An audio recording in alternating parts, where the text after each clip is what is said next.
감사와 영광을 올려드립니다. 할렐루야. 성도님들 서로 격려하겠습니다. 성도님은 선교사입니다. 우리 그렇게 서로 격려하겠습니다. 성도님은 선교사입니다. 네, 한국에 있는데 무슨 선교사냐고요? 다시 한번 해볼까요? 예, 성도님은 선교사입니다. 네, 오늘 예배를 통해 우리 한 명 한 명이 하나님이 부르신 선교사의 사명이 있다는 것에 우리가 감격하고 감사하는 그런 시간이 되었으면 좋겠습니다. 오늘 저는 본문을 중심으로 선교란 무엇인가, 선교란 무엇인가란 제목으로 하나님의 말씀을 증거하겠습니다. 성도님은 선교사입니다. 이렇게 인사를 서로 주고받았는데요. 그럼 어떤 생각이 드십니까? 내가 선교사 맞나? 그런 생각도 들고 좀 부담스럽기도 하고 내가 무슨 선교사야? 하는 그런 거부의 마음도 들고 여러 가지 마음이 있겠죠. 근데 우리가 선교와 전도라는 단어를 간단히 정리하면 이 인사가 우리에게 그렇게 부담스럽지 않습니다. 전도는 우리가 말 그대로 예수님의 복음을 전하는 우리의 말과 행동, 그리고 우리의 삶의 전체를 우리가 전도라고 표현할 수 있습니다. 선교는 무엇입니까? 선교는 보냄받은 곳으로 가서 예수님의 복음을 세상을 변화시키는 일 전체가 선교입니다. 그러니까 어떻게 됩니까? 전도는 선교에 포함되는 거죠. 전도와 선교를 딱 나눌 수가 없습니다. 그러니까 선교는 보냄받은 곳에 가서 전도를 통해 사탄의 나라를 하나님의 나라로 변화시키는 전체를 의미합니다. 그러니까 선교가 좀 더 큰 개념이고 전도가 좀 더 구체적인 의미다. 그렇게 볼 수 있지요. 그런데 이제는 이것도 나누기가 힘듭니다. 우리나라도 이제 다문화 시대지요. 다국적인 사람들이 우리나라에 많이 들어와 있습니다. 그러니까 이것이 다 꼭 해외로 나가는 것만 선교가 아닐 수 있습니다. 다 연결되어 있지요. 전도와 선교를 명확하게 구분하려고 하기보다는 바로 더 예전보다 이 전도와 선교가 긴밀하게 연결되어 있다고 보는 것이 맞습니다. 유명한 선교학자들도 이제는 그렇게 보고 있습니다. 전도와 선교는 구별이 되지만 동일한 하나님의 선교의 두 축이다. 이렇게 구분하고 있습니다. 또 한 분은 모든 복음 전파는 하나님의 선교에 속한다. 그 선교는 하나님이 하기 때문에 사람이 아니라 하나님이 하기 때문에 전도든 선교든 다 하나님의 선교에 속한다고 보는 것입니다. 저와 사랑하는 성도님들도 우리도 매일 살아가는 우리의 삶의 현장에서 바로 그곳이 선교지가 되고 전도지가 된다는 것을 우리는 매일 확인하고 있지 않습니까? 바로 우리가 있는 그곳이 하나님의 선교 현장입니다. 하나님이 누구를 통해서 선교하십니까? 나를 통해서, 우리 성도님들을 통해서 하나님의 선교가 이루어지게 하고 있기 때문에 그렇습니다. 따라서 우리는 우리가 있는 그곳에서 내가 사랑하는 성도님들이 전도자이고 선교사입니다.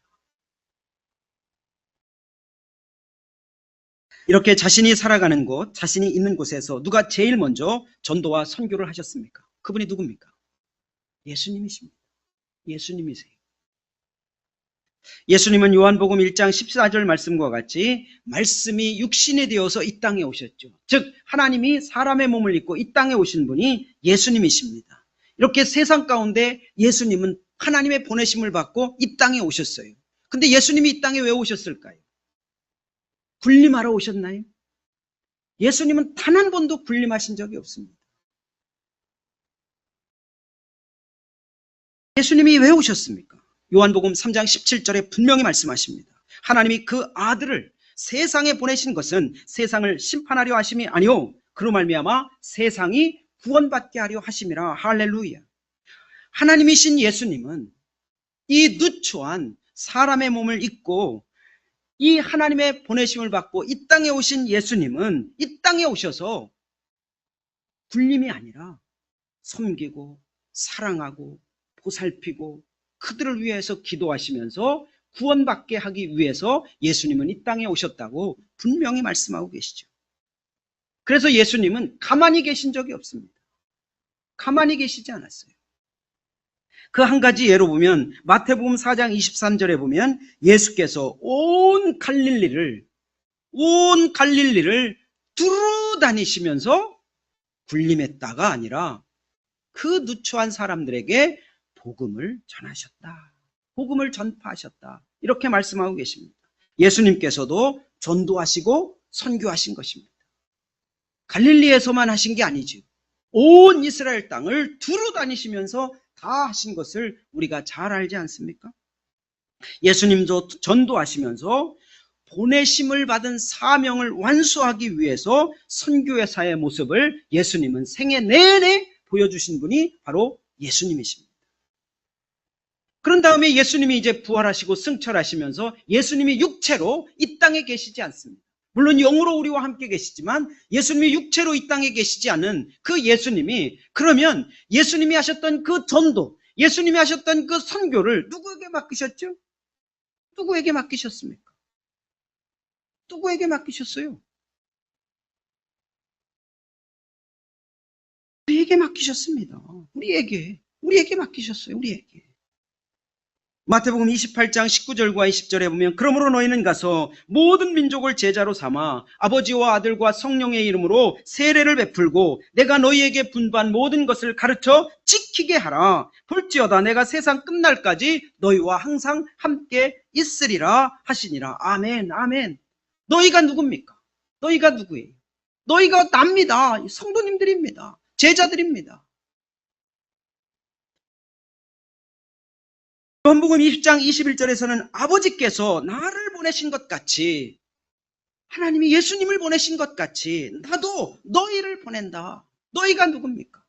너희가 누굽니까? 납니다. 나. 성도님들이에요. 성도님들. 우리를 보낸다고 그렇게 말씀하십니다. 사도행전 1장 8절에도 말씀하시지 않습니까? 오직 성령이 너희에게 임하시면 너희가 권능을 받고 예루살렘과 유대와 사마리아와 땅끝까지 이르러, 온 유대와 사마리아와 땅끝까지 이르러 내 증인이 되리라. 할렐루야. 누구요? 누굽니까? 누굽니까? 납니다. 나. 성도님들입니다. 우리입니다. 우리 보고 증인되라고 말씀하고 있는 것입니다. 증인이 누굽니까? 전도자이고 선교자입니다. 바로 이 전도와 선교를 너희가 해야 된다. 즉 저와 사랑하는 성도님들이 해야 된다고 우리에게 위탁해 주신 것입니다. 위임해 주신 것입니다. 얼마나 감격스러운 일입니까? 예수님을 믿는 성도들에게, 예수님의 이름으로 모인 교회에게 이 일을 부탁하시고 예수님은 지금 하나님 보좌 우편에 앉아 계시고 우리를 다 살피고 계신 것입니다. 그러니까 우리가 그동안 살펴보고 있는 사도행전에서 어떤 일이 벌어지고 있습니까? 가만히 앉아 있지 않습니다. 예수님을 믿는 사람들이 가만히 있지 않습니다. 가만히 있지 않아요. 사도행전 2장에 성령이 임한 이후에 쭉 우리가 13장까지 왔잖아요. 한 해가 거의 다가는 이 시점까지 왔습니다. 그럴 때 그 예수 그리스도를 믿는, 예수 그리스도의 복음을 믿고 성령이 임한 사람들은 그냥 가만히 있었습니까? 안 그렇죠. 가만히 있는 적이 없습니다. 핍박이 코앞에 있는데 가만히 있지 않습니다. 목이 잘려나가는데 가만히 있지 않습니다. 감옥에 들어갔다 나왔는데도 가만히 있지 않습니다. 가뭄으로 그냥 흉년이 그냥 다 목말라 죽겠는데도 가만히 있지 않습니다.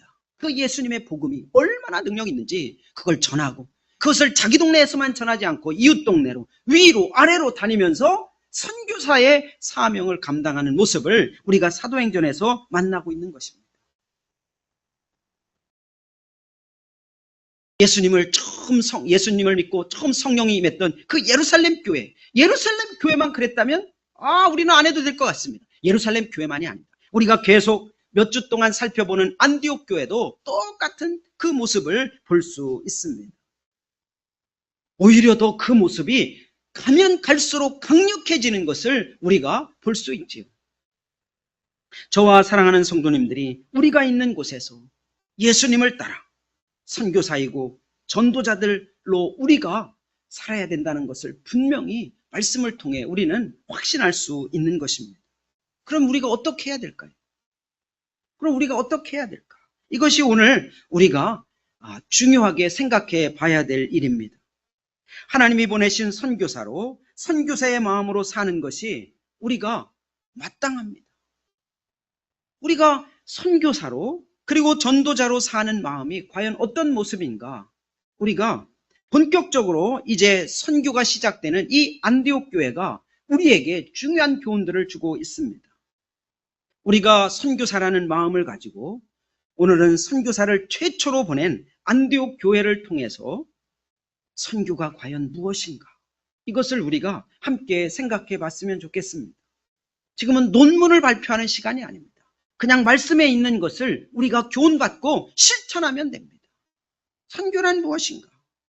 우리가 살아가는 현장에서 선교사의 마음으로 살 수 있는 저와 성도님들이 이 말씀을 통해서 교훈받기를 간절히 소원합니다. 우리 교회는 1986년 태동할 때부터 내비게이터 선교회에서 훈련을 받은 분들이 시작을 했기 때문에 전도와 선교에 큰 관심과 열정과 헌신을 갖고 오늘 이 자리까지 왔습니다. 우리 모인 성도들이 그렇게 많지 않습니다. 화면을 하나 넘겨봐 주시면은 우리 교회가 지금 선교를 감당하고 있는 내용을 볼 수 있습니다. 한 장 넘겨주세요.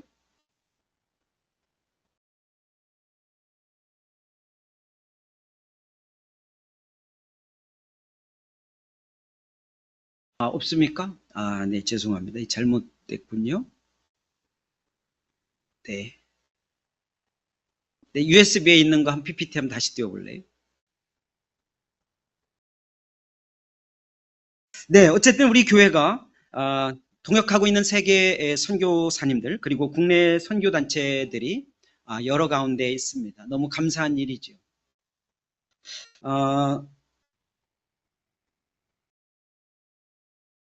우리 늘사랑교회에서 그동안 우리 주부에도 나와 있는 것과 같이 17가정의 선교사님들과 동역하면서 귀한 사역을 계속 감당하고 있습니다. 그것이 바로 해외뿐만 아니라 국내에서 함께 동역하고 있는 우리 단체들도 함께 있다는 것이 너무나 감사합니다.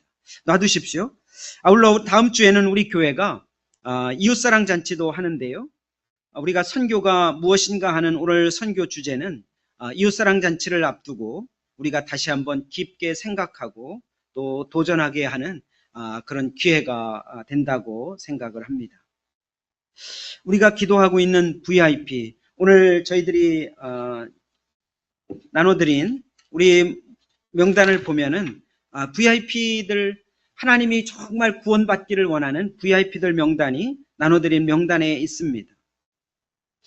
이 VIP들을 향해서 우리가 어떤 마음으로, 어떤 행동으로, 어떤 말로, 그리고 어떤 정성으로 우리가 그동안 이 VIP들을 대했는가 하는 것들을 우리가 이 시간 또 점검하는 시간도 되었으면 좋겠습니다. 그동안 우리가 몇 주 동안 사도행전 11장부터 나오는 안디옥 교회를 살펴보고 있습니다. 안디옥 교회는 독특하고 아주 귀중한 멸들을 우리가 안디옥 교회를 통해서 살펴볼 수 있습니다. 저와 성도님들이 우리 교회가 배워야 될 아주 중요한 몇 가지 있는데요. 먼저 그것들을 잠깐 한번 요약해 보면은요. 11장 19절에 가보시면은 안디옥 교회는 평범한 성도들에 의해서 교회가 개척되었습니다. 우리 교회가 시작되는 모습하고도 비슷하다고 제가 말씀드렸죠. 그리고 11장 26절에 가보면은 바나바와 바울에 의해서 1년 동안 말씀을 가르치는 하나님의 말씀 중심의 교회가 바로 안디옥 교회였습니다. 또 11장 26절 하반절에 보면은 안디옥 교회는 최초로 그리스도인이라는 호칭을 얻게 됩니다. 그러니까 이 그리스도인이라는 것은 바로 예수쟁이다. 그리고 또한 작은 예수다 하는 그런 영광스러운 호칭을 얻은 교회가 바로 이런 안디옥 교회입니다. 그리고 11장 29절과 30절에 가보면은 자신들도 어려운데 이 안디옥 교회 형제자매들은 바로 예루살렘 교회를 돕는 넉넉한 사랑이 있던 교회가 바로 안디옥 교회였습니다. 그리고 13장 2절 오늘 말씀에 가보면은 바나바와 사울을 선교사로 보내라 하니까 금식하면서 기도한 후에 말씀 그대로 고민하지 않습니다. 최초로 선교사를 파송한 교회가 바로 안디옥 교회입니다. 이거를 통해서 그야말로 우리가 얘기하고 있는 1차 선교가 시작된 교회죠. 그리고 1차 선교에 또 2차, 3차까지 이 안디옥 교회는 다 연결되어 있습니다. 또 13장 4절에 가보면은 안디옥 교회 지도자인 바나바와 사울도 성령님의 음성을 따라 그대로 순종하고 생명을 걸고 1차 선교 여행을 떠나는 것을 우리가 볼 수 있습니다.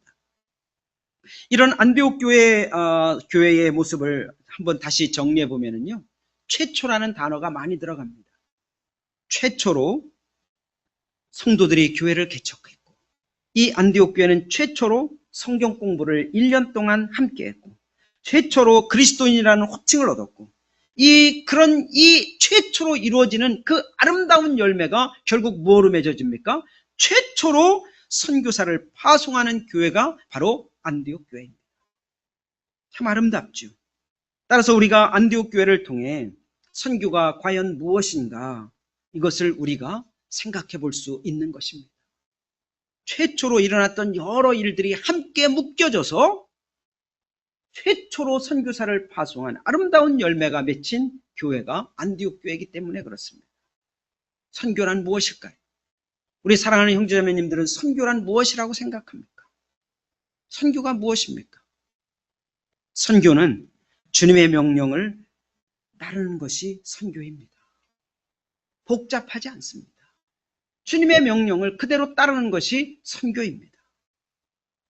우리 선교사님들 많은 간증을 하잖아요. 어떻게 선교사님을 가셨습니까? 대부분 뭐라고 하죠? 내가 막 열심히 공부해가지고 막 계획을 세워가지고 내가 한 나라를 딱 정하고 그 나라를 갔습니다. 그런 선교사는 가짜입니다. 가짜입니다. 다 뭐라고 하죠? 주님의 부르심을 받았습니다. 주님의 부르심을 받았습니다. 그 부르심이 다양하지 다 부르심을 따라간 겁니다.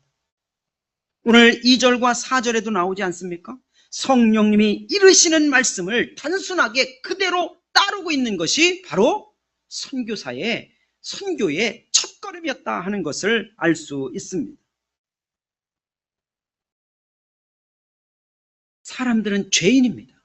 사람들은 죄인 그 자체예요. 그걸 어디에서 발견할 수 있습니까? 아기들에게서 발견할 수 있죠. 아기들은 누가 가르쳐주지 않아도 두 가지 얘기를 해요. 그게 뭔지 아십니까? 아기들 다 키워보셨죠? 뭐죠? 하나는 싫어. 내 거야. 이게 아기들이 배우는 말이에요. 가르쳐줬나요? 안 가르쳐줬습니다. 싫어. 내 거야. 그러면 이 안디옥 교회도 그 마음이 있습니다. 그 마음이 있어요. 안 됩니다. 우리도 아직 연약한데 우리 교회 지도자를 선교사로 파송할 수 없습니다. 그 마음이 있는 겁니다. 내 거야 하는 것처럼 그들은 우리 지도자입니다. 우리 교회 지도자가 왜 다른 데를 갑니까? 우리 교회를 지켜야지. 우리 교회를. 왜 그들을 다른 곳에 보내야 합니까? 싫어. 내 거야.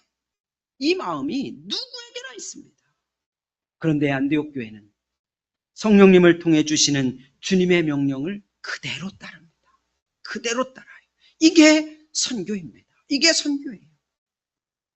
우리가 선교사의 마음으로 사는 길은 단순하게 주님의 말씀을 순종하고 따르는 것입니다. 좀 전에 말씀을 나눴듯이 마태복음 28장 19절에서 20절이 그 말씀 아닙니까? 너희는 가라. 제자를 삼아라. 내 증인이 되라.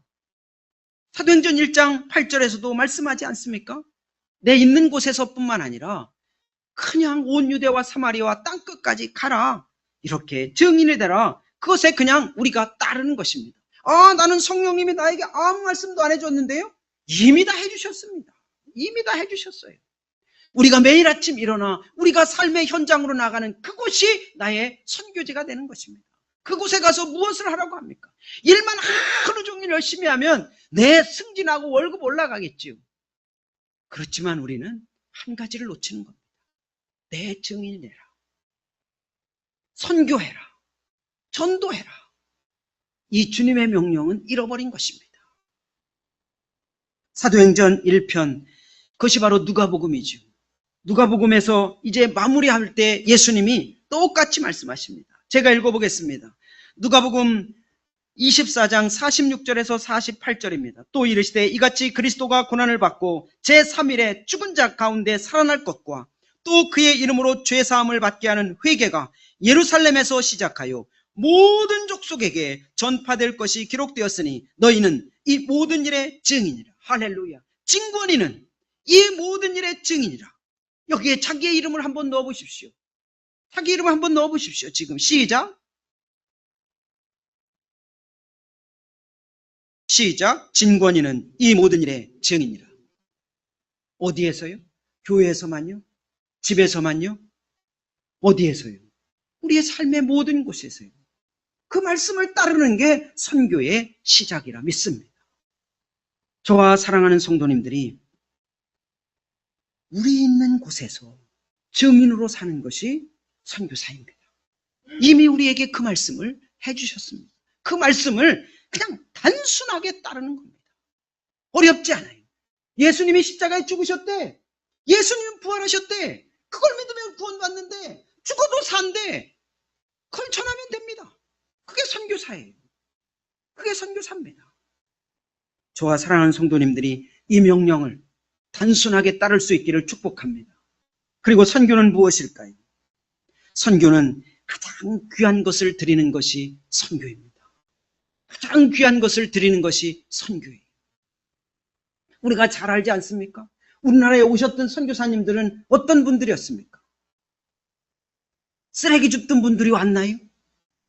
농사 짓던 분들이 왔나요? 그런 분들도 귀하죠. 하지만 그 당시에 최고의 학문, 최고의 직업, 거기 자기 나라에 있어도 떵떵거릴 사람들이 다 우리나라 온 겁니다. 다 우리나라에 온 그런 사람들이 왔어요. 우리나라에서도 해외에 나간 사람들이 어떤 사람들이 나갔습니까? 어떤 사람들이 나갔어요? 할 일이 없어서 그냥 빈둥빈둥 대는 사람들이 나갔나요? 아닙니다. 그분들은 어디에 있어도 인정받을 사람들이 다 해외로 나간 거예요. 우리 교회 원로 목사님도 그렇지 않습니까? 누가 원로 목사님 선교 그때 우리 교회가 잘 나갈 때 아니에요? 2009년, 2010년 우리 교회의 전성기였습니다. 그때 선교사님이 갑자기 나는 선교사로 부르셨대. 나는 선교 갈 거야. 야, 최 장로 네가 해야지 않겠냐? 우리 교회는 이제 다른 사람이 맡아야 되지 않겠냐? 누구도 가라고 한 사람이 없습니다. 최고일 때 우리 원로 목사님은 그냥 선교로 나간 거예요.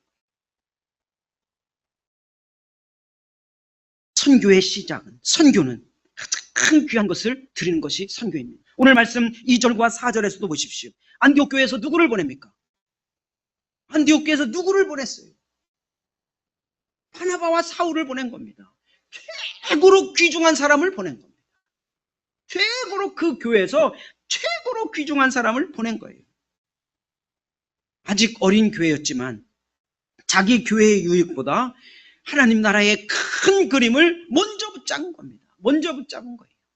수십 년 동안 이 안디옥 교회는 그래서 세계 선교의 중심 역할을 한 교회가 이 안디옥 교회가 되는 것입니다. 그러니까 정말 아깝고 내주기는 싫고 빼앗기면 안 되는 가장 귀한 것을 드리는 것이 믿음이고 선교고 그리고 또한 그것이 사람을 살리는 일이라는 것을 오늘 말씀을 통해 우리는 확신하게 됩니다. 우리가 그동안 VIP를 어떻게 섬겼습니까?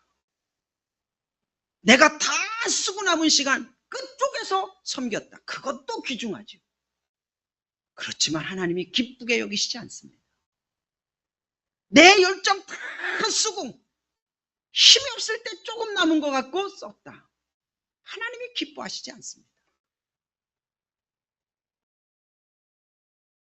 정수건 선교사님이 수요일 날 그 룻과 보아스, 룻과 나오미를 통해서 알려줬잖아요. 그때 저는 마음에 담아놓은 게 있습니다. 그 헤세드, 그 인자하심, 그걸 내가 생각한 것보다 하나를 더 해야 된다. 그게 바로 룻의 모습이고 보아스의 모습이라는 것을 우리가 수요 예배 때 함께 나누지 않았습니까? 오늘 이 안디옥 교회가 그렇습니다. 쓰고 남은 거를 하지 않습니다. 성경 공부를 열심히 해서 그 중에 출중했던 한 사람도 있을 거 아니에요? 그 출중한 한 사람을 뽑아 보내지도 않습니다. 최고를 보냅니다. 최고. 이게 선교라는 것을 오늘 말씀을 통해 우리가 확신하게 됩니다. 우리가 VIP를 막 섬기고 이 명단에 있는 VIP를 향해서 막 돈을 쓰고 시간을 쓰고 막 내 열정을 쓰고 정성을 썼는데 어느 정도 썼습니까? 한번 점검해 봐야 합니다. 우리 주님은 어떻게 쓸까요? 우리 주님은 어떻게 쓸 것 같습니까? 99마리의 양을 남겨놓고 잃어버린 한 마리를 향해 갑니다. 그러니까 이 99마리를 내팽개친 게 아닌 겁니다. 이 99마리도 소중하지만 이 한 마리의 양, 잃어버린 양이 얼마나 귀중한지 그를 향해 가는 그 정성, 그 열정, 그 헌신, 소중하게 여기는 마음이 우리가 VIP를 그렇게 여기고 있는지 생각해 봐야 되는 것입니다. 우리가 선교사의 마음으로 사는 길은 가장 귀한 것을 주님께 먼저 드리는 것입니다. 그럴 때 저는 역사가 일어난다고 믿습니다. 우리나라에 왔던 선교사님들, 우리나라에서 해외로 나간 선교사님들 다 그런 분들입니다. 요한복음 12장 24절에 있는 말씀 잘 알지 않습니까? 한 알의 밀이 땅에 떨어져 썩으면 썩어야 됩니다. 썩어야 돼요. 썩으면 어떻게 됩니까? 내가 상상할 수도 없는 열매가 맺히게 됩니다. 한 알인데 그 밀에 맺히는 거는 수백 개의 밀이 맺히지 않습니까? 귀중한 것이 썩지 않으면 도대체 열매는 맺힐 수가 없다는 것을 알 수 있습니다. 우리가 있는 곳에서 열매가 맺히는 삶이 바로 선교의 삶 아닙니까? 그렇다면 우리가 죽어야 됩니다. 우리가 썩어야 됩니다. 가장 귀중한 것들을 드려야 됩니다. 쓰다 남은 거, 그냥 흙질한 거. 우리 원로 목사님이 우리 교회에 하신 말씀이 있지 않습니까? 쓰다 남은 거 교회 갖다 놓지 마라, 제발. 새걸 갖다 놔라, 새걸. 바자회 새걸 갖고 오세요. 새걸. 비싼 걸 갖고 오세요. 바자회에서 안 가져갈 건 버려요, 그냥. 버리고 아예 하나를 사오는 게 낫습니다.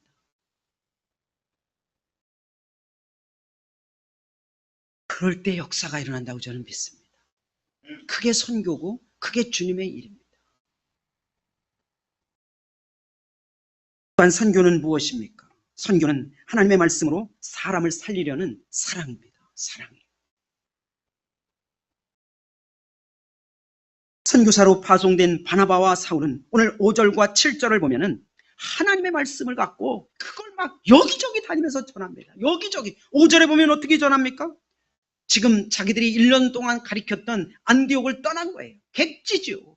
객지입니다. 구브로 섬에 간 거예요. 객지예요, 객지. 물론 바나바의 고향이긴 하지만 객지입니다. 근데 거기 가서 여러 해당을 다니면서 뭘 합니까? 농담 따먹기 안 합니다. 예수님은 죽으셨습니다. 예수님은 부활하셨습니다. 그 예수님을 믿으면 영원한 생명은 없습니다. 하나님의 말씀의 핵심이 누굽니까? 예수님이죠. 하나님의 말씀은 다 예수님에게 초점이 맞춰져 있습니다. 구약도 신약도 다 예수님입니다. 이 성경을 다 털어버리면 누가 남습니까? 예수님 남습니다. 하나님의 말씀을 전했다. 예수님을 전한 겁니다. 누가복음 4장 26절에서 28절에 있는 그 예수님. 예수님은 우리를 위해 죽으셨습니다. 예수님은 우리를 위해 부활하셨습니다. 그 예수님을 믿으면 우리는 죽지 않습니다. 그걸 전한 거예요. 누구한테도요? 7절에 가보면은 그 총독한테도 전한 겁니다. 총독한테도 전한 거예요. 얼마나 감사한 일입니까? 구약을 잘 아는 유대인들이 예수님이 빠진 구약을 아니까 이건 껍데기거든요. 그러니까 회당을 찾아다니면서 하나님의 말씀 예수님을 전한 겁니다. 총독이면 뭐합니까? 로마 그 원로원에서 그루브 섬을 통치하라고 뽑은 그 한 명 귀중한 사람이죠. 군림할 수 있는 사람이에요. 그 총독이면 뭐합니까? 예수님을 모르면 죽으면 끝인데. 그러니까 그 서기오 바울에게 가서 하나님의 말씀을 전한 겁니다. 나도 막 유대인인데, 나도 엄청난 학문을 했는데, 나도 로마 시민권을 갖고 있는데 거들먹거리지 않았습니다. 사도 바울은 오직 하나님의 말씀을 전한 겁니다. 그게 아니면 죽으면 끝이니까. 하나님의 말씀을 갖고 하나님의 말씀으로 사람들이 변화되기를 간절히 바라는 그 사랑으로 한 명 한 명에게 접근해가는 모습을 오늘 말씀에서 우리가 만날 수 있는 것입니다. 그것이 바로 우리의 사랑인 줄 믿습니다. 저와 사랑하는 성도님들이 우리가 선교사의 마음으로 사는 것은 무엇입니까? 우리 이웃에게 관심을 갖는 겁니다. 바울과 바나바처럼, 야, 이 사람들이 하나님을 아는데 예수님을 모르네? 껍데기구나. 야, 이 사람이 총독이지만 예수님을 모르네? 이 사람은 죽으면 끝이구나. 관심이 있는 겁니다. 저와 사랑하는 성도님들이 이웃에게 돌아보십시오. 우리나라는 이제 10명 중에 9명 가까이가 안 믿습니다. 어떤 사람들은 막 부풀려가지고 우리나라 아마 1200만이다, 1000만이다. 이제는 아닙니다. 우리나라 많이 보면 700만입니다. 그것도 열심히 교회 다닌 사람은 500만 이하입니다. 그러니까 10명 중에 거의 9명이 예수님하고 상관없이 사는 겁니다. 그러니까 우리가 주변만 돌아보면 다 불쌍한 사람들입니다. 총독이면 뭐합니까? 죽으면 끝인데. 하나님을 막 알고 막 거룩하게 예배드리면 뭐합니까? 예수님을 모르는데. 우리 주변에 돌아보고 그 사람들이 정말 예수님을 믿어야 된다는 것을 간절한 마음으로 우리 이웃을 살피는 것이 우리가 선교사의 마음입니다. 그런 다음에 그들을 깊게 사랑하는 것은 우리가 입술을 열어 예수님의 복음, 하나님의 말씀을 그들에게 어떻게든 기회를 봐서 전하는 것입니다. 어떻게든 기회를 봐서 전하는 거예요. 그게 바로 저는 사랑이라고 믿습니다. 총독이면 뭐합니까? 죽으면 끝인데. 하나님을 알면 뭐합니까? 예수님을 모르는데 그들도 그냥 끝인 거예요. 로마서 1장 16절에 말씀하시지 않습니까? 복음은 믿는 자에게 구원을 주시는 하나님의 능력이다. 할렐루야. 복음이 무엇입니까? 예수님의 십자가의 죽으심, 그리고 또한 부활하심이 복음의 핵심입니다. 그것을 우리가 입술을 열어 전하면 그 가운데 하나님의 능력이 드러납니다. 하나님의 능력의 핵심이 뭡니까? 사람이 살아나는 겁니다. 싫어, 내 거야. 그러고 그냥 계속 살다가 죽을 사람이 아니야. 예수님이 최고야. 그래, 이웃에게 복음을 전해야지. 이런 삶으로 바뀌는 것이 바로 생명입니다. 할렐루야. 저와 사랑하는 성도님들이 우리가 있는 이웃, 우리가 주변에 있는 이웃들을 바라보면서 그들도 그냥 죽으면 끝이 아니라 예수님의 복음을 듣고 생명을 살아나는 자들로 우리가 사랑을 펼칠 때 그 가운데 선교의 역사가, 생명의 역사가, 또한 우리를 사용하시는 그 놀라운 사명자의 삶이 우리가 살게 될 줄 믿습니다. 이제 말씀을 마칩니다. 해외 선교지에 나가 있는 선교사님들만 선교사가 아닙니다. 선교사님들이 한국에 들어오면 이야기하지 않습니까? 야, 한국이 선교지다. 그 얘기를 합니다. 지금 청소년들, 우리 용환이가 지금 학교를 다니고 있는데 용환이 학교에 한 반에 보통 30명이 좀 안 됩니다. 그 중에 많아야 두세 명입니다. 맞지, 용환아? 몇 프로예요? 3%가 안 됩니다. 어떡할 겁니까? 우리나라가 이렇게 된 겁니다. 우리 청소년들이 다 대학을 갑니다. 대학을 가면 천지사방으로 다 떠나죠. 그러면 10명 중에 1명 남는 겁니다. 10명 중에 1명. 우리나라가 선교제라는 말이 선교사님들이 그냥 하는 소리가 아닙니다. 저와 사랑하는 성도님들이 열심히 전도하는 사람만 전도자가 아닙니다. 우리는 선교사고 전도자로 이미 부르심을 받으신 줄 믿습니다. 저와 사랑하는 성도님들이 우리가 있는 모든 곳에서 이 명령을 붙들고 선교사로, 전도자로 우리가 살 수 있기를 예수님의 이름으로 간절히 축복합니다. 바나바와 사울과 같이 주님의 명령을 그냥 따르는 겁니다. 그리고 또한 가장 귀한 것을 드리는 것입니다. 사람을 하나님의 말씀, 하나님의 말씀은 핵심은 예수님이고 그 예수님의 핵심은 십자가에서 죽으심과 부활입니다. 그냥 우리가 입술을 열어 그냥 기계처럼 해도 됩니다. 예수님은 너를 위해 죽으셨어. 예수님은 너를 위해 부활하셨어. 네가 그걸 믿으면 네가 영원한 생명을 얻어. 그때 하나님의 생명, 하나님의 능력이 일어나게 될 줄 믿습니다. 그 일을 우리 늘사랑교회가 더 가열차게, 더 즐겁게, 감사함으로 감당하는 선교사들 다 될 수 있기를 예수님의 이름으로 간절히 축원드립니다. 함께 기도하겠습니다. 하나님 감사합니다. 하나님 감사합니다. 오 하나님 감사합니다. 우리가 선교사라니요, 우리가 전도자라니요. 하나님 감사합니다. 아버지 하나님, 우리의 삶의 현장에서 아버지 하나님, 우리가 주변을 눈을 돌아보면 아버지 하나님, 예수님 없이 사는 사람들, 예수님을 믿는다고 하지만 교회는 다녔다고 하지만 아무 증거 없이 살아가는 사람들이 훨씬 더 많습니다. 그 가운데 우리가 있으면서 우리가 무감각하다면 우리는 도대체 누구입니까?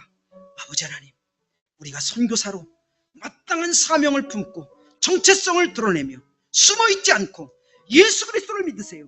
예수님을 믿으세요. 예수님은 부활하신 그 예수님을 믿으세요. 십자가에 돌아가셨을 뿐만 아니라 부활하신 예수님을 믿으세요. 그 예수님을 믿으면 당신의 삶이 바뀝니다. 총독이면 뭐합니까? 죽으면 끝입니다. 그런데 예수님을 믿으면 죽어도 삽니다. 그 예수님을 믿고 생명을 얻고 살아가십시오. 그렇게 입술을 열어 증거하는 우리 선교사의 삶, 전도자의 삶을 우리가 살아낼 수 있도록 인도하여 주시옵소서. 우리가 품은 VIP들 향해 우리가 그렇게 결단하고 도전하고 나아가는 우리 늘사랑교회 모든 성도들 다 될 수 있도록, 선교사들 될 수 있도록 하나님 축복하여 주시옵소서. 인도하여 주시옵소서. 감사하며 예수님 이름으로 기도 올리옵나이다. 아멘, 아멘. 우리 다 함께 일어나겠습니다. 우리 찬송가 우리 505장 우리 1절 후렴 우리 함께 하고 예배를 마치겠습니다.